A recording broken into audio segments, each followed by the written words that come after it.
Hi, everyone. Welcome to Office Hours. If you're watching on YouTube, you can check out more about what we do at officehours.global. First hour is general discussion about media and virtual production. Second hour is things we'd like to spend a little bit more time on. This month and probably into next month, we're spending a little bit of extra time talking about Office Hours 2.0. We're answering your questions, talking about the process and where we're going with that, and that's what we'll be talking about today. Tomorrow, we're going to talk about the future of shared spaces and what are we going to do with all these offices. We're trying to figure out co-working spaces. So that'll be tomorrow for the second hour. Then, of course, Saturday is the long day. We have education from 8 to 10. That is one of the best conversations we have, but we don't put it on YouTube. So you have to be here and you can sign up for the Zoom updates if you'd like to attend that. And then we have a Super Saturday. It's the end of the year, and Dennis has a video to play for us. This year, the shortest Saturday of the year brings a long day with a difference. It's Super Saturday. The 18th of December will be a day of 5 broadcasts from Office Hours members around the world. The day starts at 7 a.m. Pacific Standard Time with an hour of lively Q&A from the Office Hours, immediately followed by the Education Hour, available only on Zoom, not YouTube. Then at 11 a.m., Shannon Cooper hosts the Office Hours Cooking Show, where she, Alex Lindsay, and Dennis Champion Walker cook along with Damyante Gujar, who will be making Mexican rice. At midday, Todd Reynolds brings us a live concert from his studio in North Adams, Massachusetts. At 1 p.m., we cross to Belfast in Northern Ireland to the Accidental Theatre for an hour of entertainment using the Belfast method. And at 2 p.m., we bring you a special edition of Conversations with Tony Mobley, featuring Todd Reynolds, Hasmukh Gujar, and Richard Lavery. And that's your Super Saturday lineup here at Office Hours.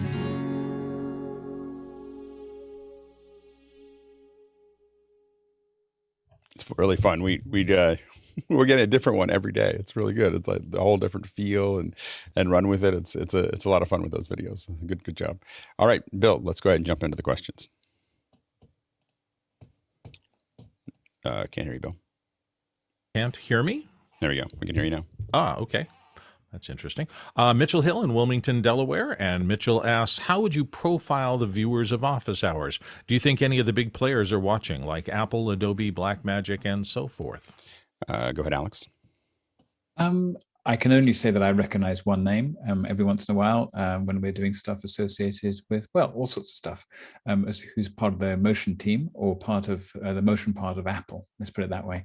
But I didn't necessarily want to call them out so that they keep on coming, but that's what I happen to notice. Go ahead, Rupert. I won't speak so much in general terms, but from personal experience, when we've had particularly successful second hours, and particularly those with a guest or a vendor, I've sometimes posted those on LinkedIn or links to those on LinkedIn. And I do see that they get a lot of likes and a lot of views from perhaps the people in those organizations. So I think it can depend on the flavor of the episode. Go ahead, Jason. I wouldn't dream of profiling them because I'd like them to stick around. And there is no doubt in my mind that if they aren't now, they will be shortly. But yeah, I'm pretty sure they are. There's a lot of interest and I can see the names going by. so that's all I'm going to say. So a lot of people are watching, and both on the YouTube later as well as in Zoom. So next question. Comes from show friend Hasmukh Gujar in Cape Town, South Africa. And Hasmukh is interested in Super Saturday. He says it was conceived by Richard. Richard, can you summarize the behind-the-scenes setup and coordination and technology being used for the event? Go ahead, Richard. I can indeed, Hasmukh. So what's interesting about Super Saturday is that each of the shows is probably using a different form of remote technology. So the 4 main shows of the day, apart from education, which is done in the normal office hours kind of standard, is that the cooking will now be using a Zoom meeting, which goes into Zoom ISO, which then goes into a 2ME mixer, which then goes into a encoder via SRT up to the cloud, which then everything from Super Saturday would combined in Jonas's master control. So the first show uses Sumiso and SRT. Then the second show, which is Todd's show, runs where everyone's controlling Todd's mixer remotely from for him in New York, and everyone around from Detroit and other locations controlling remotely. But it's also streaming bridged across to Jim in Detroit, which then sends again another SRT feed up to Jonas in the cloud in master control. And then Belfast, which does our normal Belfast, where everyone's remote controlling our venue, and then mixed in the 2ME, and then again SRT'd up to the cloud in Jonas. And then finally, Conversations with Tony Mobley, which is an entirely cloud-based production, where everyone, I think, is at this stage video ninjaing into the cloud. I apologize, Jonas and Aaron, if Aaron can say differently if that's incorrect. So everyone's using something slightly different, and then it's combined in the cloud in Jonas's master control, so that he can easily move between one show to the next. That's as brief as I can get it. Yeah, that's good. That's great. Next question. Comes from Alex Golder here on the panel from London, and he's looking for pointers for learning about animation using specifically CSS. Go ahead, Alex. I'm only asking because it seems to be somewhat relevant after yesterday's show with Here to Record, and also can be put into Mimo Live and other things as well. I've avoided learning about CSS. I thought I'd stop at tables and move on to other stuff because I just. But it keeps pulling you back in. Yeah, I don't have any real. I don't have any pointers other than we probably could do a second hour with some of the folks that are using CSS for that to have that discussion. That might be something we throw into the second hour discussions. I think that we might be able to talk to John, maybe Tuomo, a couple other people to figure out people that might make sense to come in and just talk and show a little bit about how that works. Go ahead, Jeffrey. Instead of a second hour, can we do a hands-on lab type thing with CSS? Yeah, so I think that the model that I'm trying to move towards as we go into next year, this is kind of a 2.0 question, but is really, question comes up, we decide we want it to be in second hour. What would be great is for us to research a couple links of ideas of other people talking about it, then do a second hour about it where we all have a discussion, then follow that up with hands-on. So a week after the second hour, we'll set up, but we'll know when that hands-on is going to be. So at the end of the second hour, we go, okay, we're going to do a hands-on for an hour or a couple hours in a row at some point to make that work. So yeah. Next question. Mitchell Hill in Wilmington, Delaware, up again. This time he says, recently a building next door put in windows that reflect sunlight directly into my face during office hours. I placed a flag there temporarily, but would like to apply film to the window. What kind should I use? Go ahead, Mitchell. Yeah, just describe the problem real fast. Here's the, that's way out of focus. Sorry about that. So we won't use that. Basically, there's a building that just went up, and it's just about 45 degrees. And this time of year, between 10 and 11 Eastern, the light is bouncing off the building right into my face. And I kind of like having my window in front of me, but I want to block it off completely. So I'm hoping that there's some kind of stuff we can apply to the glass. Go ahead, Aaron. You can apply a ND filter coating, which will knock that down. It depends on how bright it is, right? If it's directly into your window, the ND isn't going to kill it. It'll just stop it down. If you want something darker, you'd have to go to like a mirror film or something like that. Go ahead, Bill. Yeah, the trouble I've had with taking an ND approach to live windows is that the outside light obviously changes. In the evening, it's much softer than it is at midday and during the course of when this is happening. So one application that changes everything constantly is, I think, always going to be problematic unless you don't want to use that window for nighttime viewing and things like that. I would recommend instead of that to literally just have something. I have a folded piece of foam core that in those hours when my light is a problem behind me, I just put it up and then I immediately take it down and store it next to it. But I understand what you're trying to face. Since you didn't say price, there is, so you can get windows, you can get either windows, and I don't think you can get coatings, but you can get windows that basically will change their opacity based on the voltage being applied to the window. And so it'll actually, you can turn it to get darker and brighter based on that. And so you can turn that up and down and they will become more and less opaque. And that would be at any price, that would be the solution.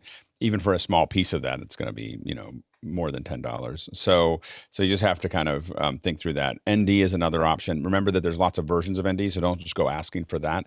You have 0.5, 0.75, 1, 2. These are all stops that it's going to take it down as it goes through. The big thing with ND is spend a lot of time looking at how to apply it and end up buying 2 or 3 times more than you need because you'll screw up the first one. And when you screw it up, it gets all wrinkly and stuff like that. So you need to figure out how you're going to create basically a suction. When we do them temporarily, people literally just use soapy water, but you can't do that for a permanent one. So you need to think about how you're going to create suction between the ND and the window, and then you'll squeegee it on, and it will apply very nicely. But it does take a little bit of work, and I have to admit, I've seen it done. I've not done it myself. Next question. Noah Sargent in Fullerton, California is up next, and he says, I've heard some of the Adobe software, specifically After Effects, is 20 years of software patches stacked on top of each other, which adds to its instability. Does anybody have more insight on this rumor? Go ahead, Charles. I can't hear you, Charles. It's a great hat. Apologies. Actually go to the gym with somebody that works at Adobe. I'm not going to say their name. They've been having some issues there. And like we've alluded to before, there's a lot of legacy code. I used to be on the beta team for After Effects many moons ago, and I've seen them start to evolve that. And trying to redo that to the level that After Effects has gotten to, they will have to rebuild from scratch to get to a point that it's usable going forward. It's going to be a difficult task. So I don't know where that's going to end. Go ahead, Alex. When it comes to, After Effects is, I'm sure parts of it are more than 25 years old. I think in 2005, they kind of slowed down for 1 year in order to rewrite parts of it.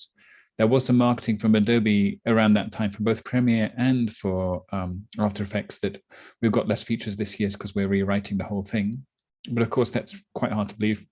In the case of Adobe Premiere Pro, they say they rewrote it from first principles in 2003 because the original code was written by Randy Ubilos. He wrote the whole version of Premiere version 1.0. Essentially, the After Effects bet was on the fact that Moore's law would continue and everything's going to be, or CPUs will just get faster and faster forever.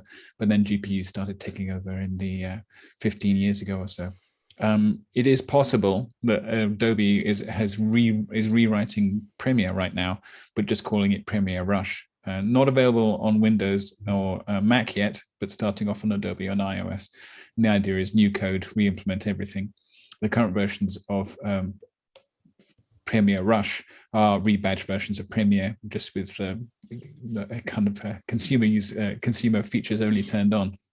So we'll see. They do have to rewrite everything, but effectively, in the case of Final Cut Pro, took 3 or so years to rebuild from scratch, and even then, they didn't have all the features ready in June 2011. So I think they know they have to do it, but they're just going to have to do it through maybe a Final Cut Pro 10 type switchover in the case of Premiere Rush, and maybe they'll have to do it with After Effects as well. So build up a consumer version secretly with a new rewrite. Go ahead, Mitchell. As a devoted Adobe product user, I feel I have to defend them somewhat because I use it every day, and I've been using After Effects since it was COSA. And I'm sure there's a little bit of COSA code in there somewhere, but for the most part, there is no problem. I only had a little bit of problem when I started using it on my M1 Mac. The Silicon Mac tended to throw a few things off, but most of that is because it's such an open program with a lot of plugins from different manufacturers. You tend to blame Adobe for the problem. Sometimes it's not Adobe's problem at all, but I'm sure they're evolving the software, as Alex just said, and I can only say that most of the products that they have are getting faster as they evolve their software. Go ahead, Jeffrey. Yeah, it's important to understand that every single piece of software is pretty much has a little bit of code from their beginning. You don't tear down a house to rebuild a house. You just add an extension, you bring it on. Even Windows, even Mac do have little bits of code that have survived 20, 30 years. Well, not the Mac. So they threw all of that old stuff away. So I mean, from not 20, 30 years, maybe the last 15, but when they it's a little bit newer. So anyway, the term you're looking for, though, when you look at all of these software, is called technical debt. And they'll talk about it in development teams. But technical debt is you start building.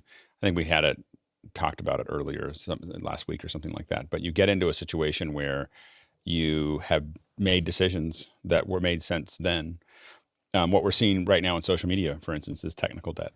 Like they made a bunch of decisions about how to run a social media, and they can't get out of where they're at. And so at some point you have to kind of reset.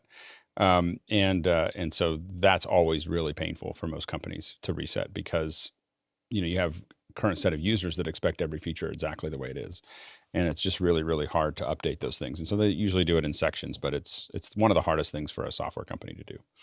Next question. Comes from Dennis Champion Walker here on the panel, and Dennis is interested in this. I'm trying to export a Super Saturday logo out of Final Cut Pro. I believe Save Current Frame should give me a transparent PNG, but it gives me a black background even when the logo is the only element in the project. What am I doing wrong? Go ahead, Grant. So I guess the first question is whether the logo itself is transparent. And so that's important. I just did a test then of a blank project, brought in a lower third that has transparency, did an export to PNG, and it works fine. It maintains the transparency. The other thing to do, though, is if you're just trying to get the logo and that's a file, an existing file, in the browser in Final Cut, you can right-click and show in Finder, and that'll show you the exact file, and now you've got the raw file. Go ahead, Jason. The older school way to do it is Command J, go to Project Properties, change it to ProRes 4444, which is ProRes with alpha. Bring your 2-up in and add your second view to be your alpha channel. Select the element that you need, put something below it, turn off view for that, and then export it. Yeah, and I think that's what you want to make sure that you have when you're exporting out, you're exporting with alpha. Go ahead, Chris. I don't know if this is a thing or not, but for some reason, Apple does not adopt the checkerboard user interface clue that says this is transparent. I don't know if that's a copywritten thing by Adobe or what. No, I don't think so. I just think but Keynote doesn't give you any indication that something is going to export transparent. But I make all the lower Fenwicks with transparency in Keynote.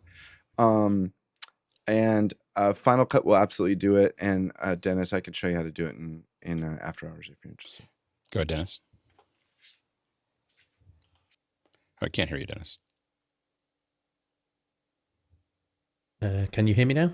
You can. I think you should be able to. Yes. Apologies for that. Thank you very much for that offer, Chris. I will take you up on that. The logo in question is generated as 3D text. It's definitely transparent because I can put other things underneath it. But currently I just get a black background if I get the and PNG exported. You're generating the 3D text in Final Cut? Yes. Okay. I would normally do that in Motion because you have a lot more control. so that's all I'll say is that if you're going to build 3D text, I would build it in Motion, and that will definitely export with transparency. Mm-hmm. But I mean, I know that Final Cut has those tools. I wouldn't use them unless I had to. Anyway, but yeah. I'll put you guys together in After Hours. Next question. Next one comes from George Butters in Halifax, Nova Scotia. And George says, watched a Zoom live session on LinkedIn yesterday about hybrid meetings. The presenter's audio was terrible. Share stayed up from start to finish with the presenter in a box looking down. If Zoom doesn't care, is there any hope? Go ahead, David. Well, it's not Zoom's job to care. It's our job to care. And so I would suggest that we need to continue upping our own games and showing people how it can be done well. The only thing I'll say about screen shares, I just did a video on this a couple of days ago. It is so easy to just share your screen. And we all know about PowerPoint, death by PowerPoint. So I'm not going to go into that. But it's so easy to share your screen until Zoom makes it easier to share it in better ways. People are going to keep doing it. Yeah. Go ahead, Grant. And was this and for, I guess George isn't here. I just don't understand whether this was Zoom itself doing the live session or whether it was it Zoom doing their own live session. Oof. Okay. Go ahead, Grant. Yeah, so they do these different webinars and live streams. Look, I often think about these things in terms of what is the analog of what we're talking about. And I often come to the conclusion that Zoom is just like a ballroom in a hotel. And people do all sorts of amazing events and really terrible events in ballrooms. And what we're seeing here is that Zoom themselves are like the hotel manager. The hotel general manager comes into the ballroom and tells people how to do events in there. They're not going to know how to do those events that well. It's up to us, it's up to event professionals to use that ballroom to its best capabilities. And that's what we're doing right here. And we continue to do that. And they're trying to talk about hybrid and things like that. Ultimately, we believe that that's two separate events. You know, you're trying to do two separate events at the same time. That's very challenging. It's like doing two events in two different hotels at the same time. Hybrids are a horrible idea. Rupert? I'm not sure I'd like to say that Zoom doesn't care. I mean, they're a big organization, and we certainly have seen their abilities to do high production value content, you know, just depending on the type of event and things like that. So it varies and depends a little bit. And, you know, I think just in the wider world there, it may be easy for us to see, you know, the less production quality, but I think on the whole, it is getting better. We may see, you know, 100 bad presentations this week, but next week it might be 98, 97, 96. It just takes time. Yeah, go ahead, Mitchell.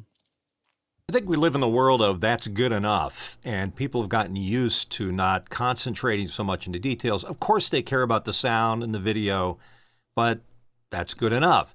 And the only way you can show folks that there's a better way to do it is to show by comparison. So the fact that we take so much time and effort to make our sound as good as it is and our video as good as it is on office hours sets a standard that people can compare it to. And as people slowly but surely see a better example of sound and video, they're not going to clamor for it. Until then. Yeah, I've been nice about it up until now. I'm probably going to take the tear down gloves off starting in January. I've decided that I'm resetting my system and everything else, and I'm just going to get vicious because it affects our business. It affects our business when people do bad events, and so I'm gonna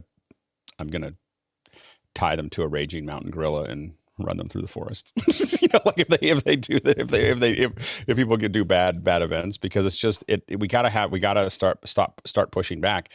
In the comments, we should be, if we're in these events, we should be noting that, like, hey, it'd be great if you do better video and better audio, to embarrass them, literally just embarrass them, so that they get that this isn't okay.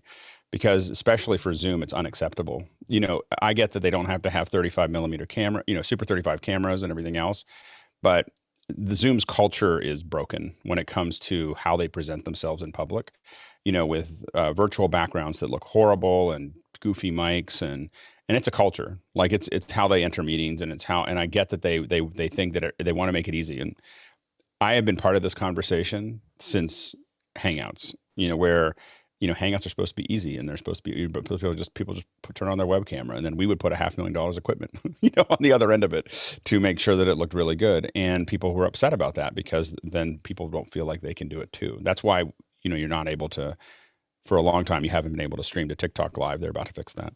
Or Instagram. They're trying to keep everybody on the same playing field so that everyone feels like but we need to always keep on telling people that, you know, showing up in a t-shirt and jeans and flip-flops to an important business meeting is not acceptable.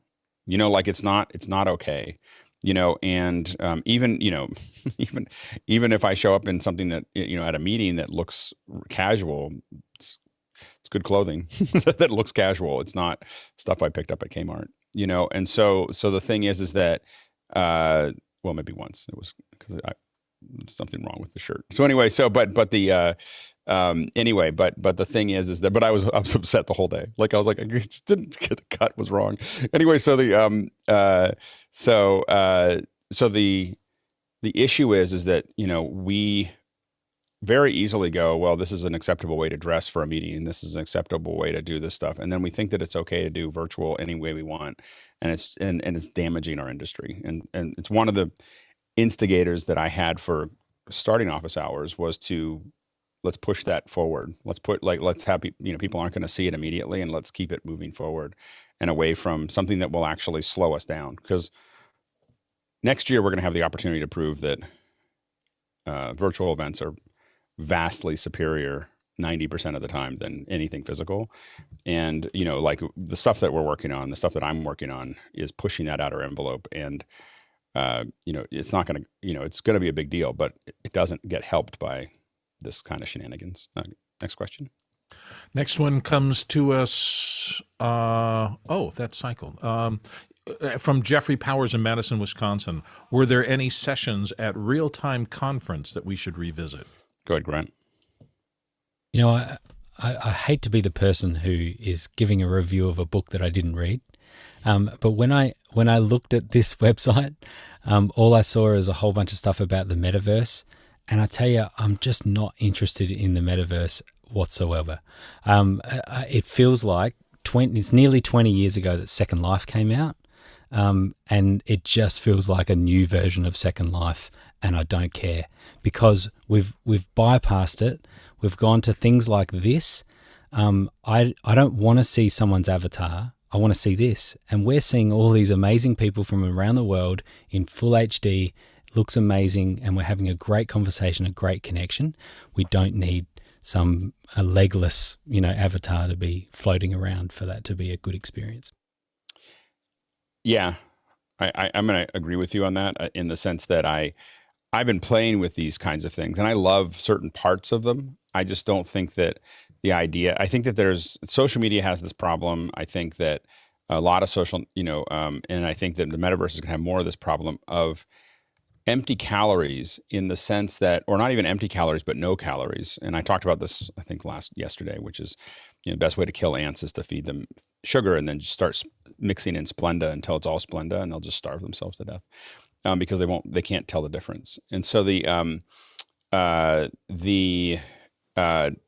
because there's no calories in it, and they just keep on. So what happens is that when we do things that don't fulfill us, we do more and more of them, trying to get them to fill a gap that part of our brain thinks this should fill this box. And then when it doesn't, we just keep doing more of it because we're like, it's supposed to fill the box. It's supposed to fill the box. And so when we have something that doesn't give us real connection with other people, we keep on trying to fill the box with something, and it doesn't ever get there. It just makes us upset, which is what we see a lot of. And I think that one of the things that we have discovered here is how to create something that actually fills that box, that actually has us feel connected to each other, and we're actually doing things with each other and having a relationship in a way that will be very hard to reproduce in 3D with little 3D models. Go ahead, Chris. Yeah, I call it breakthrough disappointment. Now, the thing about the whole metaverse and real thing is, about summer 2020, I had a meeting with somebody who was building something like that, and they had asked me to comment on it, and it was awful, Grant. It was Second Life. I was like, and I said to him at okay, so what'd you think? And I was like, I will if that was an event I was going to, I will never click on that button a second time. Never, ever in my life. Those people haven't spoke to me since then. Yeah, the people are pretty sensitive about the whole thing. Go ahead, Jeffrey. Super sensitive. So as a follow-up, do we want to? Is there any topics that you were disappointed? Is anybody disappointed in that we should probably try and cover? I just didn't see. I didn't see enough of the. I don't know what we would cover. I mean, we cover most of what they talk about in the real-time conference from a video perspective. We cover it all the time, so I'm not sure what they had to add for us. Bill?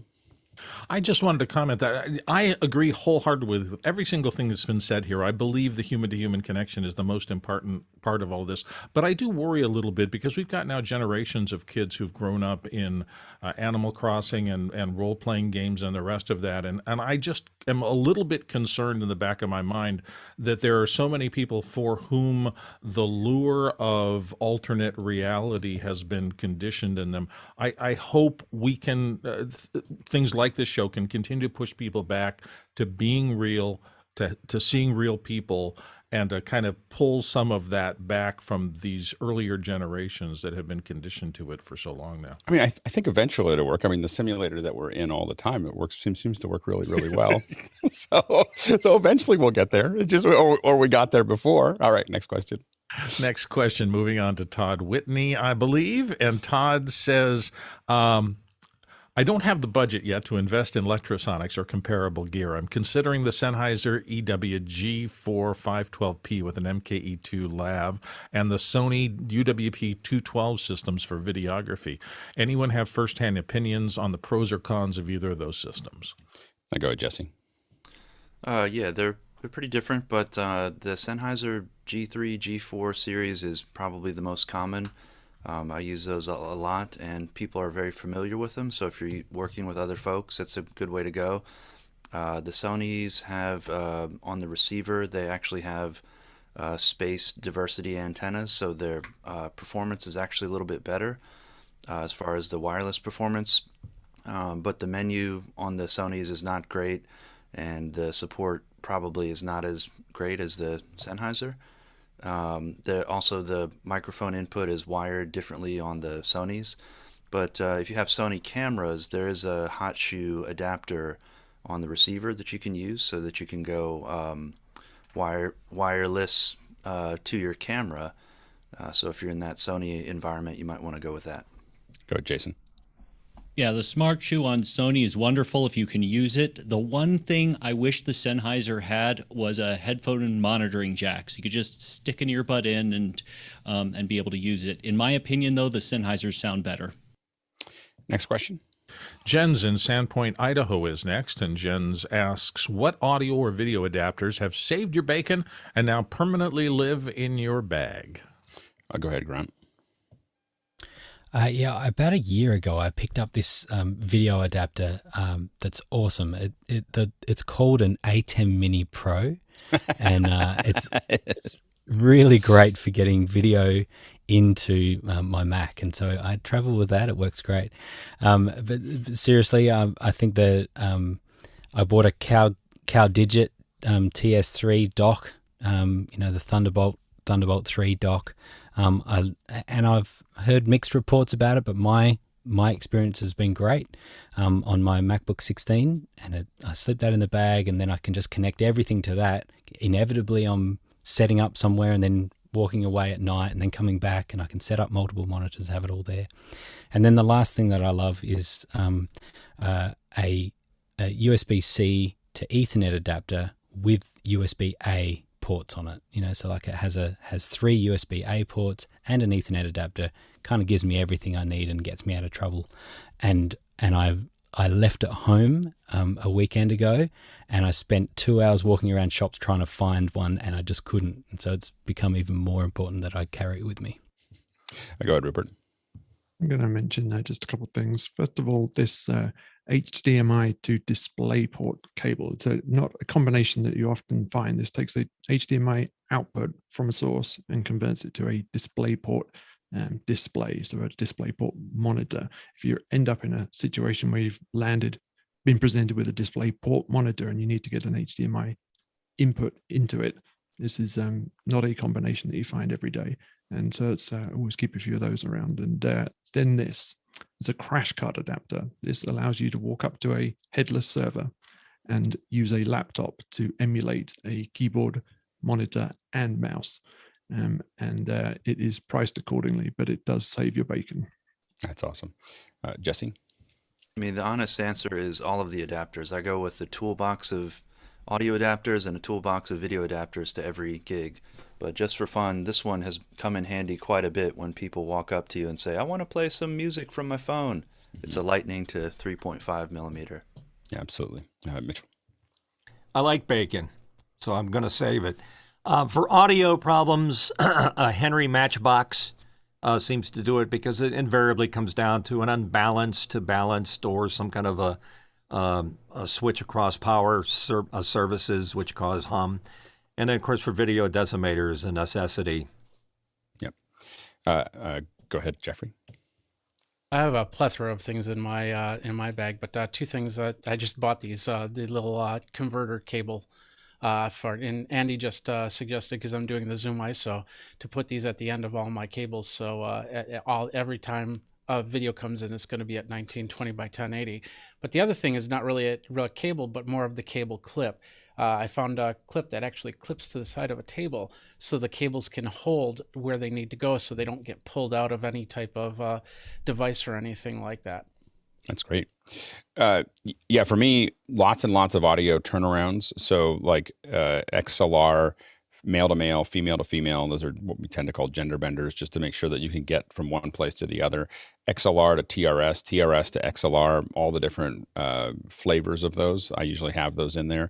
And then, of course, I try not to use them, but being able to, connect to SDI cables, with a couple of those to make that work. And so those are some of the things that I tend to have little bags for, which I use metal mesh makeup bags, which I usually get at a Container Store, are just great.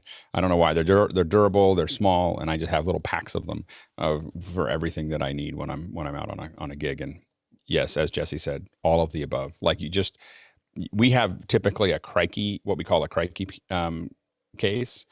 And, and the crikey case for a small gig will be a 1510, a Pelican 1510. For a medium, it'll be a 1650 Pelican case. And for a large event, it'll be a whole rolling case that's as big as, a truck-sized case of just tons and tons of extras. And in that kind of thing, we'll have all those adapters, we'll have extra cables. We'll also have multiple decimators, all those kinds of things to make sure that no matter what happens, we can solve it. We actually ship the decimator with every person that goes on site. That way, if the bigger the show, the more decimators are laying around, which is important. Next question. And it is Mitchell Hill here in the panel, who was just speaking a moment ago. How can you tell a WAV file may have started out its life as an MP3 file earlier? Go ahead, Michael. When the MP3 spec was first announced, I did a lot of listening tests with the guy from MacSales.com. And we kept going back and forth saying, hey, did you hear this? Did you hear that? Did you hear this? And the trick is to really listen to the low end. The definition is gone. The definition, the tightness, the cleanliness is gone on the low end from an MP3. And the high end, the extreme high end, is not as clean and as clear. So when you're listening to a WAV file that may have been converted to an MP3, really listen in to the low end and the high end, and that'll be a telltale sign that it was an MP3. Go ahead, Mitchell. The point I was going to make was that a lot of people are switching to WAV files, and they sometimes don't realize that the file that they have has been converted from an MP3 to WAV, and it's missing information, because the minute you go to any compressed format, you're throwing away files or information. So the way you can do it is you can load it into Audacity or Adobe Audition and get a stereogram of it, and you're going to see a very steep slope off of the high frequencies at 17K, which is a telltale sign that it's been rolled off in order to be compressed. And then you can go back to doing WAV. And with the cost of hard drives and hard space of any kind, there's absolutely no reason at all that you shouldn't be doing everything in linear PCM WAV files. It's just so much better. People have gotten used to MP3s. Again, it's good enough. Not anymore. Next question. Next question comes to us from Douglas Carmichael. And Douglas Carmichael says many large venues, particularly arenas and stadiums, are offering sensory rooms for those on the autism spectrum and with related issues. Could you see sensory considerations impacting productions in the future as these issues become more accepted socially? Go ahead, Grant. Yeah, it's an interesting thing that sensory rooms, because you immediately think, well, I thought that, it must be a room absent of senses, or so that it's not overwhelming. But actually, it's all about focused senses and experiences that has a calming influence, and so I think it's great that more and more venues are doing this. The thing that it makes me think about is how that converts virtually, because I think there's on the spectrum. I think that there are for adults. There is a need for that as well. And I think that it's a really interesting thing to think about in our virtual space, about how we use sound and how we use vision, and if there is if there's space for us to be able to create these kinds of calming and teaching sensory experiences. So it's watch this space, but I'm very supportive of it happening in larger venues and venues all around. Go ahead, Jason. Yeah, I think it's a really interesting idea, and I had no idea that there were arenas and stadiums that were specifically adapting an experience to people with ASD. As far as virtual is concerned, I think the very best virtual space, the very best sensory room is Zoom, because you have so much control over your inputs. So yeah, absolutely, it's a natural progression. Or I would say just home. like something that brings it home. I think that for a lot of folks that, I've said it in the past, I'm not the most social. I don't like large groups. so which is funny that I did so many events that require that, but usually I got to sit somewhere that didn't have to deal with most of the people. So I think that at home, as virtual events get bigger and bigger, I think it really plays to the folks that want to customize their experience of that location, which is why I think that it's going to take over. Next question. Rupert McRae in Dallas, Texas, here on the panel, asks, is it true that embedded YouTube video views do not count towards statistics and view counts? Go ahead, Jeffrey. Actually, they do count, but there are exceptions to that. The first exception is if you start setting your embed to autoplay, it will not count those. Second one is if you're the creator and you keep watching those videos, that's not going to count. Another way is if known bots or spam IDs are found to be playing those embedded, that won't count. And then if you try to game the code in any way, like put in extra tags or anything like that, then it will not count from those. Otherwise, yeah, it'll put it right in the statistics. Yeah, the biggest one that we've seen, web teams by habit will turn autoplay on, which is number one, super annoying, and number two, YouTube considers that a way to game the system. And so for forever, almost since the beginning of YouTube Live, if you set it to autoplay, as Jeffrey said, you're not going to get any stats from that. Next question. Next one comes to us from Noah Sargent in Fullerton, California, who's been a contributor for a long time. Is anyone currently building out a home studio? And if so, what resources have you seen besides Alex's studio build that have helped? Go ahead, Charles. Yeah, so it depends what your final product is going to be. Let's say, for example, if you're just a casual Zoomer, okay, then you could find a lot of information on YouTube. But this is going to be a professional room. The approach that I've taken was in the beginning of the pandemic, I contacted all the manufacturers, right? If I needed to do some color work, I called Flanders. Then for some sound, I called Genelec or whoever I was working with. Then I had to do some Dolby Vision, so I called Dolby. And the more you contacted them, you build a relationship with, and eventually you just have a direct line to the techs, right? So if you need to build something for a professional room, call the manufacturers of what you're using. At this point, since it's been over a year, they have a lot of experience with these type of things. They'll be able to help you a lot. Go ahead, Craig. So I'm certainly not an expert, but much like a lot of things, being very detailed about your needs.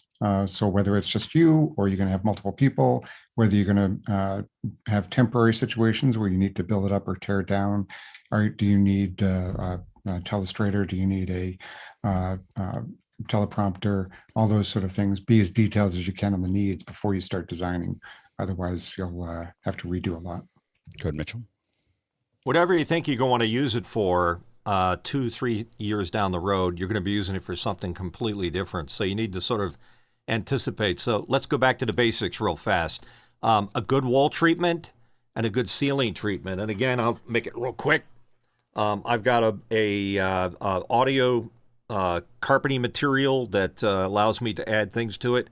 And on the ceiling, I have these little corrugated ceiling tiles that absorb sound. And that's a good place to start, because then everything else fills the room. And once you've done that, it's hard to do all those. Go ahead, Jason. I too am building a studio. Specificity is the name of the game. Be in your space. Think about your space. I use Magic Plan for a lot of just drawing floor plans. Will this fit here? Will that fit there? Will it, run into this? And don't be afraid to ask. Go ahead, Rupert. This is kind of an ongoing process for a lot of people, but in doing some research for tomorrow's second hour on co-working spaces, I actually went to see some spaces here locally and saw some studio setups, which I'm hoping we can discuss tomorrow. I think that might change a couple of things that I might do around here. But in terms of my work here, I've talked about my shelving system. I'm still seeing supply chain issues with that, so it kind of changes up my might have an impact on my planning or timescales. Even at the hardware store this morning, certain sections of screws were just empty. Yeah, and definitely look at using the Monday sessions that we have around, that I'm talking about My Studio. It doesn't have to be about My Studio too. This is an opportunity for us to talk about studios in general. So if you have just questions about why are you doing that and what would I do and everything else, those are very applicable questions for the Monday sessions. It's kind of more of a studio design. It's My Studio as a context. I have a thought that maybe in the future it could end up just being every week we talk about studio design. My Studio becomes less of the thing, and it just becomes all of us talking about our studios and about our kits and about what we're trying to do, and have it be more of an open. That may become what Mondays become. So that's one of the thoughts that I have is so we're generating that resource and maybe even bringing people in that build different parts of those things for interviews. So stay tuned for that. Next question. Jack B is up next in Phoenix, Arizona, and Jack says, using PowerPoint on a Mac during a show, the M1 Mac Mini kept pushing itself from mirror mode to extended display mode. Does anybody else have this issue? And just use Keynote. Why? Go ahead, Chris. Jack, I know this isn't exactly what you're doing, but I want to show you something really cool. So I have an M1 Mac Mini, and I have a slide deck going on over here, okay? Now, the reason why you want to use Keynote is that in the play mode, you can play as a window only, all right? So then what I do is I open up an instance of OBS, and I do a window share into OBS, and then do I didn't want that window, I want this window, and here is a Zoom meeting where I turn on virtual camera. Now, when I go into play mode here, actually just hit this button, I get a clean corner to corner of just that slide deck as my camera into Zoom. That way, your slide contributor in a meeting can be anywhere. It's just a camera in a room, and I can still, advance the slides and jump around between them. But it's one window through OBS as a camera into Zoom. It might be a good use of OBS. Go ahead, Aaron. What's happening, I think, is that your PowerPoint is trying to do a presenter view on one screen and the slideshow on the other. And you need to go into your preferences in PowerPoint and turn off presenter view. I don't remember where it is because I haven't used PowerPoint in a while, but you can disable that, and then you'll have the same. Then it'll keep your mirror mode turned on. Jason? And rounding it out, I think if it's not a software issue, then it's a hardware issue. And what I immediately go to is check and switch your HDMI cables, because that series of events tells me that the Mac Mini can't tell the difference between your displays, and it thinks you're actually switching display profiles, which means it's getting an error in communication.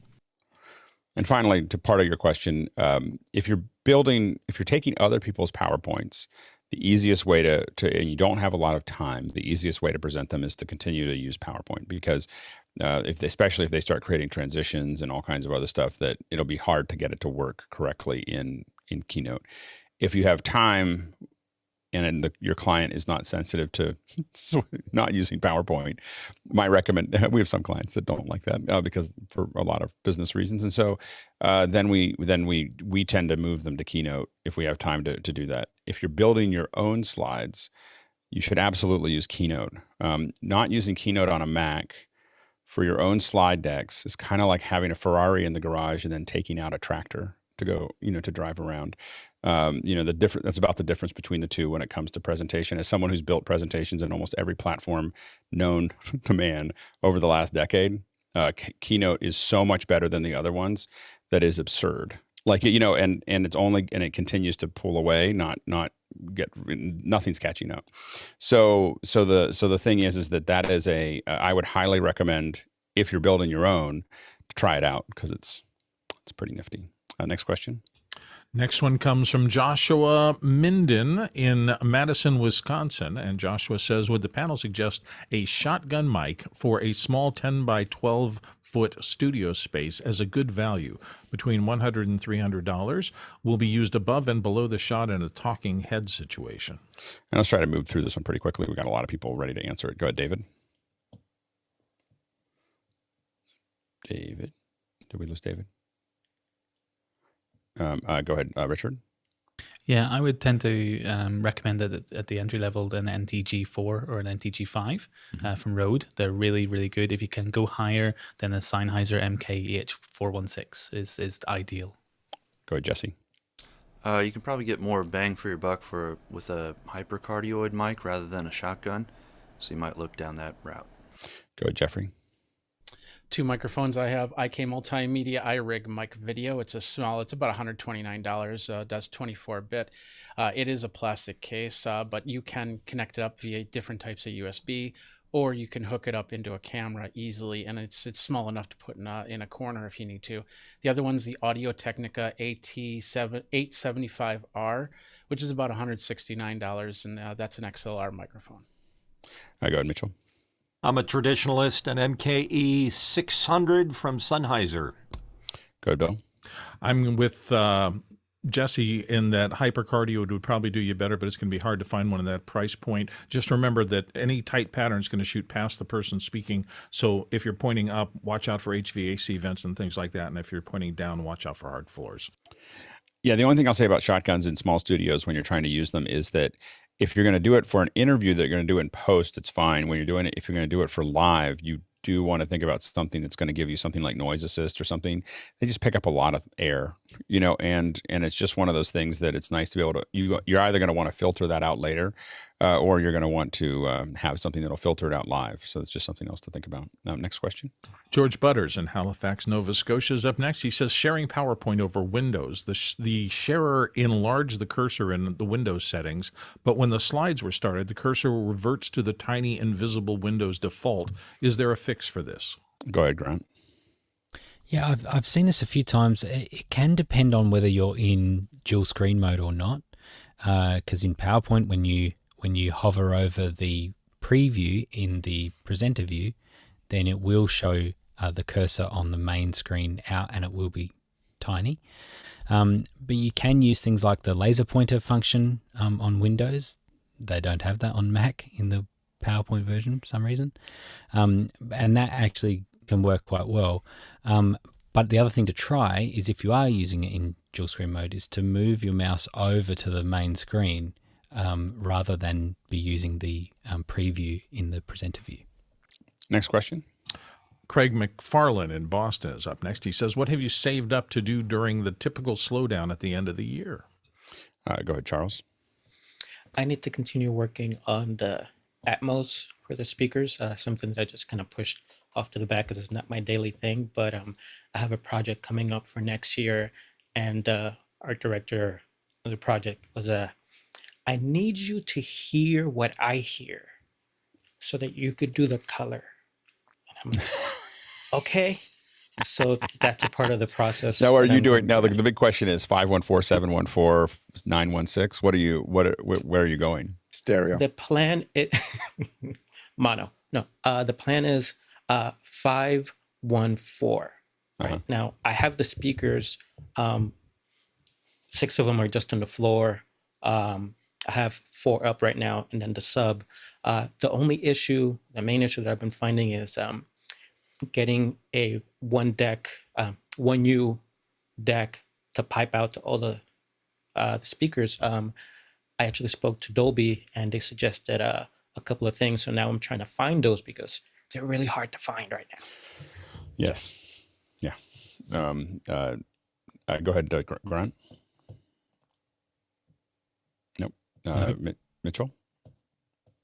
Yeah, it's it's Sorry. going to be that teleprompter that I'm going to put in. I've been talking about it, but I'm going to prompter people Flex 24. I'm going to stick it right there.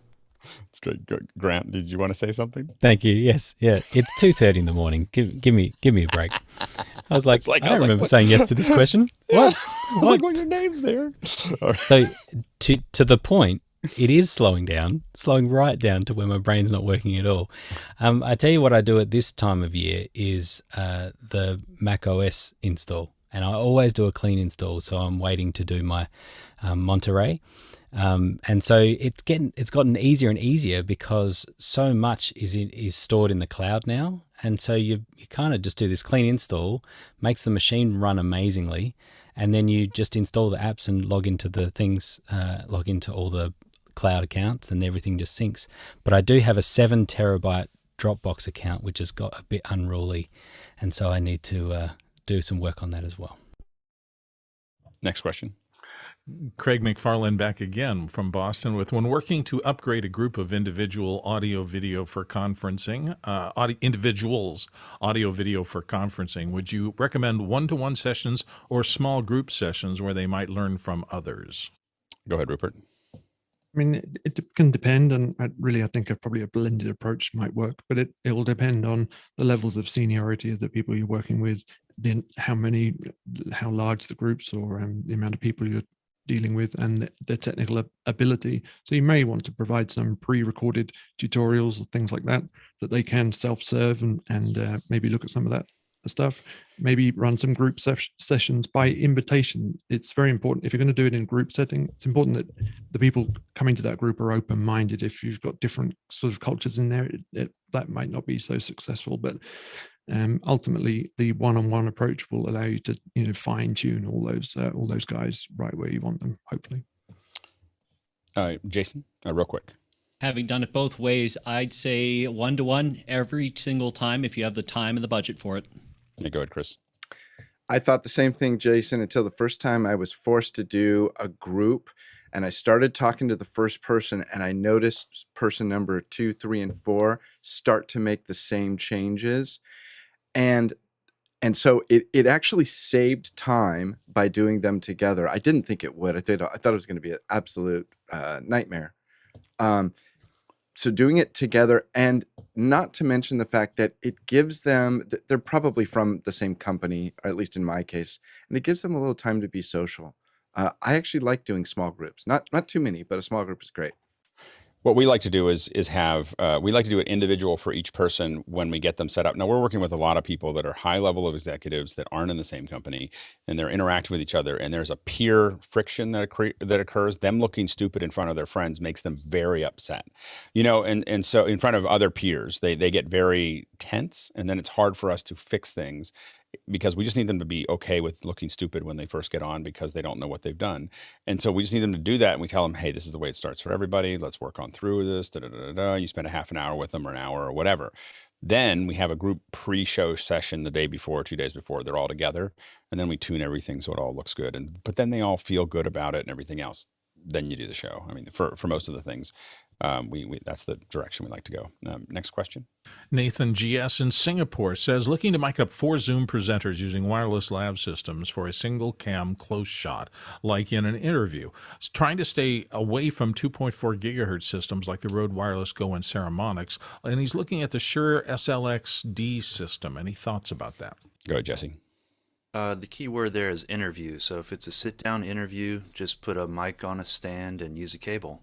And use 4 hypercardioid mics. And then if you have the budget to get wireless in addition to that, then maybe add wireless as a backup to your wired mics. Never use wireless unless you have to. Like it's for a live event, only wireless is the last resort. Next question. The Seventh Scroll in Brooklyn, New York has the final one here. Hey guys, do you recommend any of the main software switcher programs for Mac that are optimized for the M1 Mac using the Mac Mini? Sorry, I got lost in my panels. Go ahead, John. So the only one that I know that's written specifically native for the M1 is Zcam Live. Some of the panelists use it. I don't use it, but it's written specifically for natively an M1 Mac. Great. Next question. Braden Baralt in Moncton, Canada, it looks like. Hi, Braden. Says, what are the panel's thoughts on the new Aperture Amren Series 60D and 60X lights, specifically for a small studio or an office setup? Charles? Yes. Yes. No, they look really, really nice. And for a small studio, it's like if you've taken a room in your house and you want to make something, the size, they seem fantastic. I haven't tested them, obviously, but they, you can't go wrong at this point. Yeah. And let's go ahead and move pretty quickly, Bill. Amran has just come really a long way fast, and I feel very positive about the brand. They're doing some good things out there. So I definitely look at them. Yep. And we're gonna go a little over just because we ran a little slow in the first hour, and then we'll jump to the second hour. We don't have a ton of questions for the second hour just yet, so we'll go just a little bit slow, another couple minutes, and we'll just answer them pretty quickly. Next question.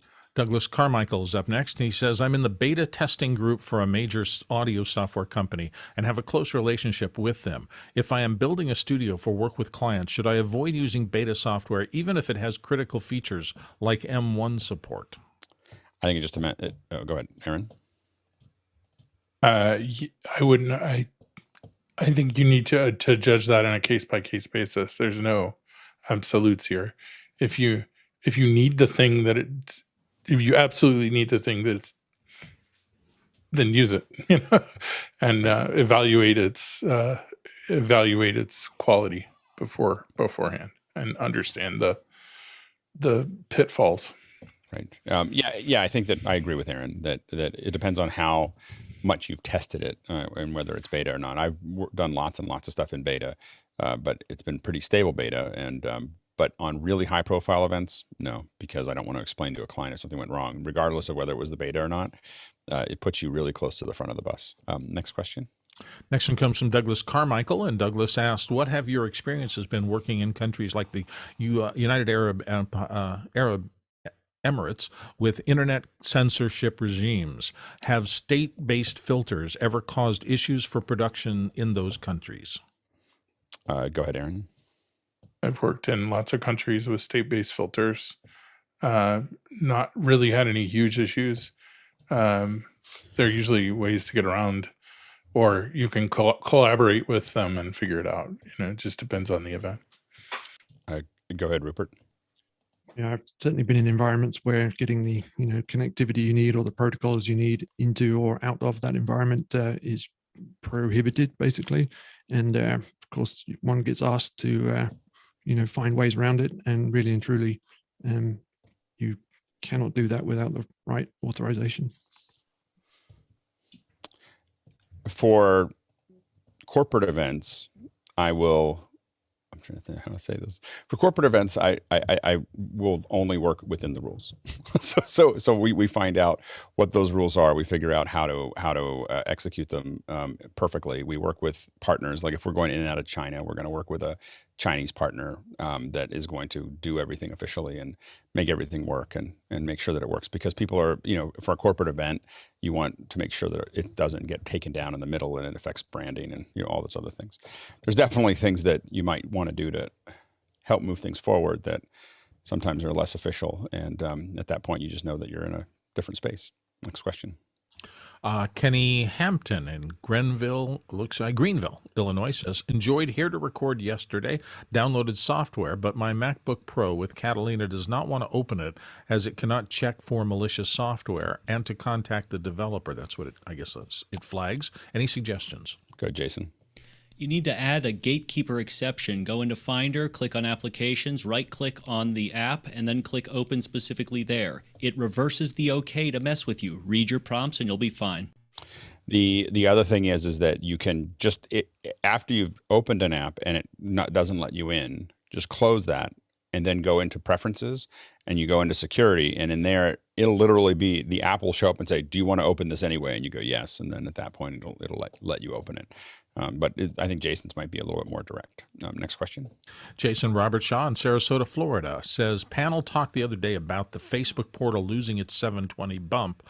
What about the Amazon shows? Are they affected too? Go ahead, Jeffrey.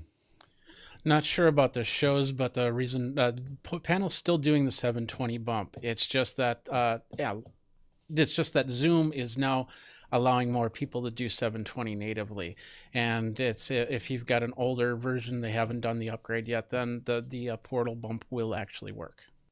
Yeah, from what we've talked to folks about it, a couple people about it now, and it appears that the bump we have found to be unstable. Like sometimes we see it, sometimes we don't. We don't know exactly why.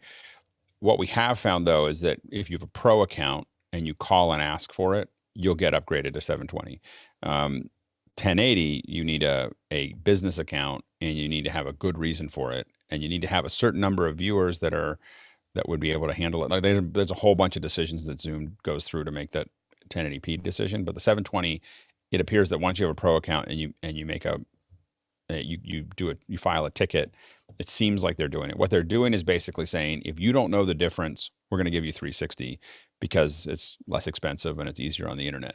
So as soon as you know the difference and you call and ask for the difference, and you're a paying customer, it appears that they're moving you to 720 automatically, or not automatically, but with an email. But they're not going to do it for people who are just opening it up and not seeing the difference. They're not giving 720p willy-nilly to everyone right now. They're giving it to anyone who asks for it for 720. 1080 is still a bit more work for many people. All right. We're now changing subjects to talk about our office hours 2.0, and things are kind of moving along. We've had both some success and some failure. We had some kind of linkage issue yesterday where we lost connection to Mukana. I'm not sure exactly what happened there, so maybe JJ can outline that if JJ's around, and so he can tell us what happened there. But we lost it. But I think overall we're noticing it. I would highly recommend, for folks who are looking at the 2.0, if you have a relatively new, JJ, you got an open mic. If you have a relatively new Mac, last year or two, or iPad or iPhone, especially if you're a panelist, I would highly recommend watching the show and looking at your own video feed. So as we look at it, it's becoming very clear of things that work and don't work.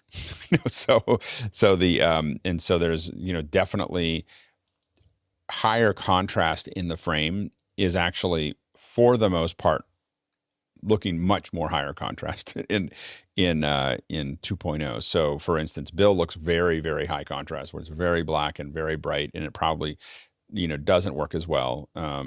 Chris, and again, it looks fine in SDR, but in HDR we're noticing Chris looks amazing. Like Chris, like I was looking at him today, I was like, wow, does Chris look good? With the new camera and the and the reason is, when you look at the exposure for Chris, you just want to look at it. It's just right. It's just right. Alex Goldner looks good. Rupert looks good. But if your exposure is in the middle, so like for instance, Doug, Jesse, Craig, your brightest exposure isn't going all the way bright. HDR just digs right into that and just pushes you way down. So that's the thing. Aaron looks reasonably good. Noah looks a little punchy. I think so that bright light, Noah's head is a little, his face is being lit by kind of a key, and that key feels like it's standing out a little too far. Richard's probably, his background's a little too saturated. Same with Bill. Dennis looks good. There's a certain level of where Rupert and Dennis are, for instance, that works pretty well. Rupert is getting oversaturated in the one corner where it's kind of blowing out. But those are the things we're seeing. And John's looks good because he's got all kinds of natural light seems to work really well when we see windows. It seems to pop out. So, John's and Alex's and even Alex, when he's even at night, when you see that red light or whatever, that really, the red light that's outside the window or the street light looks really nice, and so there's all these things there's all these things that we're noticing as we do it. And what I would recommend for the panelist is to go back and look at your own shot and just notice it, but you have to look at it on a screen that will show it, because it'll look really messed up right now. There's not really, one of the things that I have to start moving towards, I haven't figured it all out yet, but starting hopefully next week or the week after, we're going to start streaming an SDR and an HDR feed, so that way we can see how both of those look. So I'll use one set of links one link to go to an SDR feed and another one to go to the HDR feed. And so because the problem right now is that the tone mapping to the HDR isn't really working. So from the HDR, it works. Ironically, it works in the preview in YouTube, but when you actually look at YouTube on a SDR monitor, it just doesn't look right. It's just passing it through. It's not doing it. And we've had discussions, and we know that there'll be other adjustments that we can make down the road. One of the things we do think is going to be possible sometime in the first quarter is putting FSHDRs. We think we're going to have enough FSHDRs to color correct each person, so we can make some of the adjustments for people. Of course, the best way to do it is to have it done at the camera level, but we will be able to, we hope to be able to do that more effectively on our end too, to just do little tweaks to make that work. I think the graphics are starting to settle in. Aaron, do you have any updates from a graphics perspective? Yeah, we're working on doing some tweaking of the sizing right now, and trying to make them a little more reliable. You'll see, there's a question in here. I'll just answer it real quick. No, don't worry. We'll get to the question. All right. Yeah. We'll wait until we get to the question. Yeah. But otherwise, yeah, we're on a good trajectory, I think. Yeah. Yeah. I think that, getting the next step for me for next week, and I know I keep on saying this, but I'm going to have it done by Monday because I've got it all designed. I just have to hit render now. Is we'll start doing, I know that Alex has created a countdown clock, so we might be able to use that one. I'm going to create ones that are really designed to push. Mine are designed to really push HDR, so they're just going to be very, you'll notice that they're very bright when they go through. I'm testing things on my end when I run them before the show. So that'll be a little bit different. The one thing that I don't know if we'll use them is we'll probably only use short clips of them, even though I've said I want longer ones in the future, because the mic checks are actually super useful for me. It's turned out to do color tests for me to literally not be in the show and just sit there and stare at every person and look at how their stuff works. The mic checks turn out to be really useful for that. So we're probably not going to put it up until right after we do the mic checks. We'll start the countdown clock. And so we'll start doing countdown clocks next week. But we'll figure all those bits and pieces out. I believe we have playback. It may be messy next week, but the goal is by the end of the year, we'll have all the pieces in place there. So that's, that's kind of where we're working. Does anyone else have any updates from our group? I think that those are the The only other thing I was going to say is the background. Dennis has made a background that we're going to use for testing on the super sources. Oh, great. Yeah. And it's actually loaded right now. I don't know if they're using it, but I haven't seen a super source come up, so I don't know. Right. We've been using it this morning. Okay, great. I'll have to look back on it. I don't think I've seen it in detail, so I'll go back and look. And the other thing that we are going to experiment with, I think, what we're going to try to experiment with, and we may fall back if it doesn't work, is to use Unity for the audio. And so I have to work on a couple things related to that first. So there's a couple lifts that I got to do on my end. But the goal there is to have Unity running all the audio and then we'll play with audio sync and everything else for each person to tie it in. So Mike's checks will become more complicated. But the idea is to see if we can use Unity for that, because it gives us true isolated audio between, to each person, so that I can do a lot of interesting things there. So That's a very complicated system, but it'll allow us to build a lot more tools, because right now we're sharing the audio among all of us. It'll be impossible for us to nail sync in the current structure that we have, and for us to do fine adjustments. So for instance, once we do that, we can now do filtering. We can do all kinds of other things, EQ, whatever we want with every person. And so that's going to be kind of where we're leaning towards as we go into it. So we'll start to play with that. Go ahead, Chris. When you say you're planning on using Unity, is that for communication, or Your can audio. you elaborate on that? Yeah, so I want to set it up where and again, it'll take a little time for us to get it working, but I want to set it up so that all of the panelists are actually, interacting with us live through Unity. So we're basically not using the audio in Zoom. So until we have true ISO returns and ISO from each person, we'll just use Unity for all the audio, for the feeds. Then, the other piece of that is, and it's complicated. I know people keep on telling me that, and I know it's complicated. So I have an 806 that we're going to dedicate to it for to see if we can get it to tune in just right. I mean, we're going to use one of the 806 that we're not using yet. So I know it's complicated, but I think that we're going to be able to play with audio at a different level. There's a couple things that we need that ISO for. One is that we need to figure it out, and then it means that we can have talk back and all the other things that we want to have inside of it. We can tweak people's audio. We can theoretically, it could get to a point where people don't really have to worry about opening and closing their mics, because now we have control over those. One of the things we want to have control over is, and we can do it through Zoom OSC, but one of the things we've been talking about is the ability to just mic everybody down.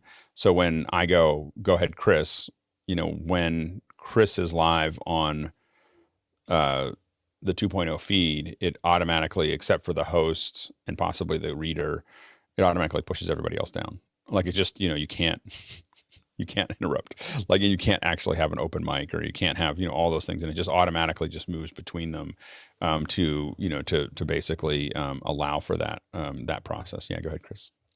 Will there be any sort of provision for snarky little comments getting through? No, I'm kidding.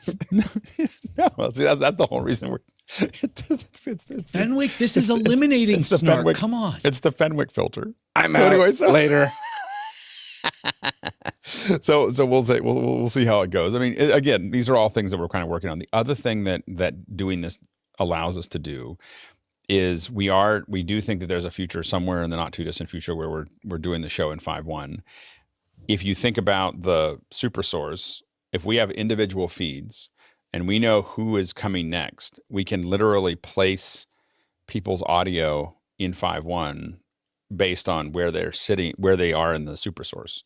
So the people that are over here, you can hear them over on one side, and people over here, you can hear them on the other side. And we can, there's a bunch of things that we can do there that we won't go crazy with it, but it lets us do that. It also allows us to integrate all of that stuff into individual channels so that we can do lots of interesting things with it. So that's, getting away from using Zoom's audio will help us do a great many things. You were going to say, Dennis?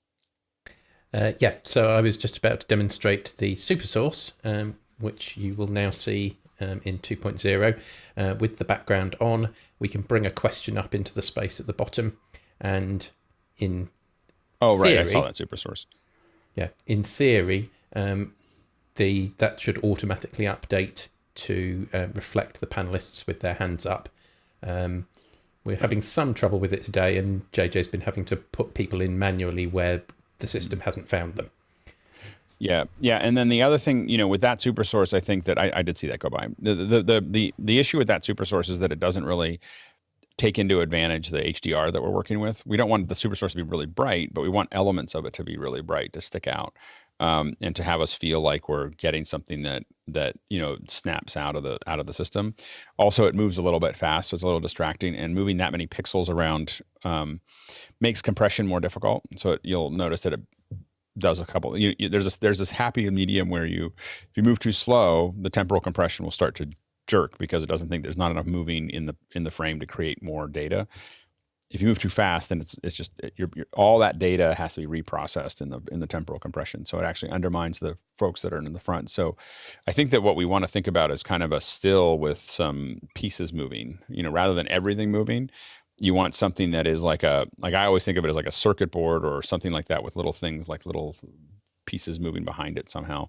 But we can play with that. But it's good. It's good that we have one, and it's good that we have one that's moving. That's great. So it's good.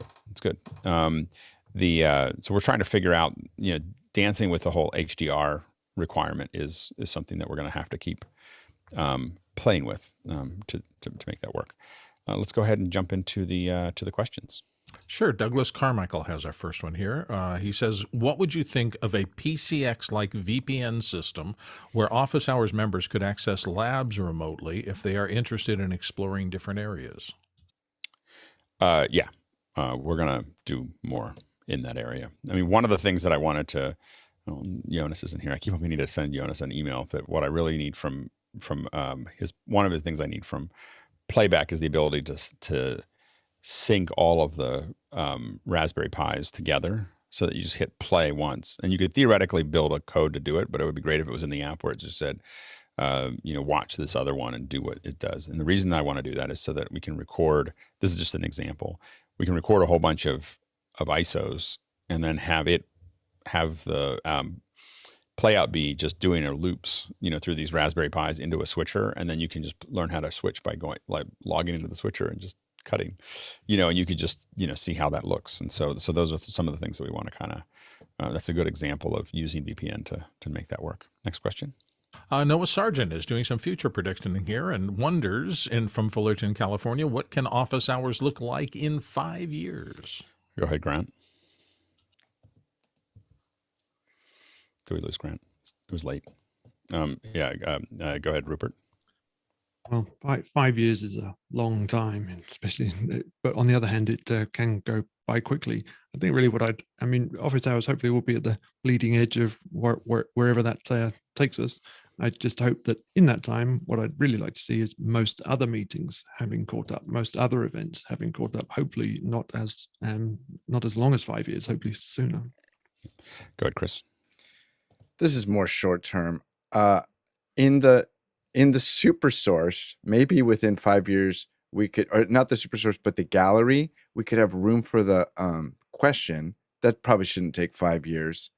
And we also might be able to get that cable dressed behind Alex's shoulder. I meant to take the, tag nabbit. The funny thing is that I meant to take that might be a 10-year thing. I meant to take the Velcro and make it even messier with the, give it like little pigtails, stuff like that. But every day I was like, oh, I don't need to worry about it because Fenwick's not on, and then I didn't get around to it. So you can use a little headband with like some doingy things to like. Yeah, exactly. I've been doing live shows this week. That's why I haven't been around. 2 words: cable origami. Guilt and shame. Guilt and shame. Yeah, exactly.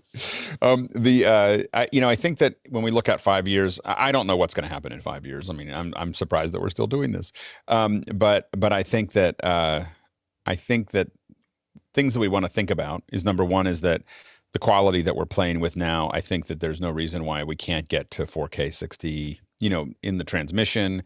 I think that, within that time period, it's reasonable to think that, we'll be using 10-bit 4K 60, for each one of these things, that all of us are on, if this gets big enough, all of us are on, pretty high-end systems, and all those systems the panelists end up getting integrated, so that, the stuff that we're playing with the cooking, for instance, where you take over the switcher and you do all those things, become kind of a centralized system, so that the panelists have kind of a set kit for what we're doing. I think that that's those are the kind of things that we can do as far as making it look better. I think that there's a potential for us to, each one of the subjects that we use here could be done every day. Audio, video, events. I mean, they could all be their own streams, that maybe happen one after the other. I think that after hours could grow. It just depends on how many people. So the reason that we keep it very focused right now is because we have a certain number of people involved. We have, right now depends on the list. We have one list that we have is about 8,000. The other one's about 4,000, a little over 4,000. The one that gets every day. We have, anywhere from, if you look at all of the stats of people coming in and out and not looking at concurrent, we're at about 300 to 500 a day, show up during the live show, and then lots more people watch the video. I think that has a potential to get, in the next year, that'll probably be 10x that, is my guess. And so we'll 10x that participation probably in the next year, possibly in the next couple of weeks. And then I think that, but in 5 years, I think that the numbers could be significantly larger, another order or two of magnitude, of what could be done as far as lots of people. This is a big industry. It's about to become a bigger industry. It's about to become what every educator, corporate communications has to figure out what we're figuring out. And so we have the opportunity to get a lot bigger as far as supporting those networks. That's really what's important, is supporting people to be able to communicate whatever they want to communicate, in that area. And being able to teach other people and connect with other people. I also think that office hours doesn't have to be limited to media. So, you see us playing with cooking, playing with other things, but office hours could be a lot of things. The thing is that if you did that, you couldn't start a cooking office hours with cooks because they don't know how to use video. But you could start a cooking office hours with a bunch of people who already know video that are interested in cooking. so that have figured it out. So you're seeing us, noodle with, other areas, and we'll continue to kind of play with that. But I think that office hours could be a lot bigger than just what we're doing now. What I will say is 5 years is a long way. And what you've probably already found is that I prefer to go very slowly. You'll be impatient and upset that I haven't taken the next step at almost every moment. Or fix that cable. Yeah, exactly. Well, I'm definitely not fixing the cable now. So it's like that's like pulling a horse straight into the paddock. Legs are down and locked. The hooves are in. So anyway, so I think that there's a lot that can be done in 5 years, and we'll just see how much faster we go. Next question. TJ Asher from here in the panel often in Minneapolis, Minnesota says, I often see a question mark on name lower thirds in the Office Hours 2.0 system. Sometimes it's the name, sometimes it's the location, and sometimes both. What's the cause of that? Go ahead, Aaron. So the way it works with lower thirds is that you get we're getting data from Mukana or from Zoom ISO, Zoom OSC, good grief, when things update, and Mukana, because we're getting the questions as well. And the update rate sometimes is a little fast. And so it flips the bit too quick, and it doesn't get the right information in the SPX graphics. So we're going to work on adjusting Isadora and SPX to compensate. You'll also see like names flicker when speakers happen to go by. You won't always see the speaker on the screen, but you'll see their name flash up. So we're trying to work through that as well. Go ahead, Dennis. So the other issue that can happen is that if we don't actually have the data in the system, it will just show a question mark. Sometimes there's a problem with importing it. Sometimes people have dropped out because their connections failed or something and come back in again. And that just may leave the machine in a state where it doesn't have all the information it needs. Yep. Next question. Next question comes from Michael Andreas in Olathe, Kansas. And Michael says, with Office Hours 2.0 going to HDR, how is Zoom's SDR signal being remapped from 100 nits to HDR's 1000 nits and the Rec 709 color to the wider gamut of HDR's Rec 2020? So I'll show you this, actually. I think it's probably easier if I pull this in here and I pop this up. Let's see here. So this is what my view looks like, related to this. And so this is the AJA piece here. And so what you can see is, all the settings, that I have here to kind of make that adjustment. And so I'm playing with, on my end, what those settings, what those settings should be. So, I'm playing with the HDR effect and all the different little tweaks to the overall group. Eventually, what we want to do is be able to affect individuals and be able to do that to individuals and then do an overall correction. The FSHDR will do a automatic conversion from, not automatic, but it'll do the color front color corrector will go from 709 space to PQ. And that's what we're sending out to YouTube. And so that is the that's how that conversion's going. We could build a custom LUT that would allow us to do that. To allow us to do that. And what we do think eventually is that we will eventually have custom LUTs for every person. So once we've tuned a certain person, we'll build a LUT for every person as they come in. And then the idea is that Isadora will automatically, so the FSHDR is controllable by REST.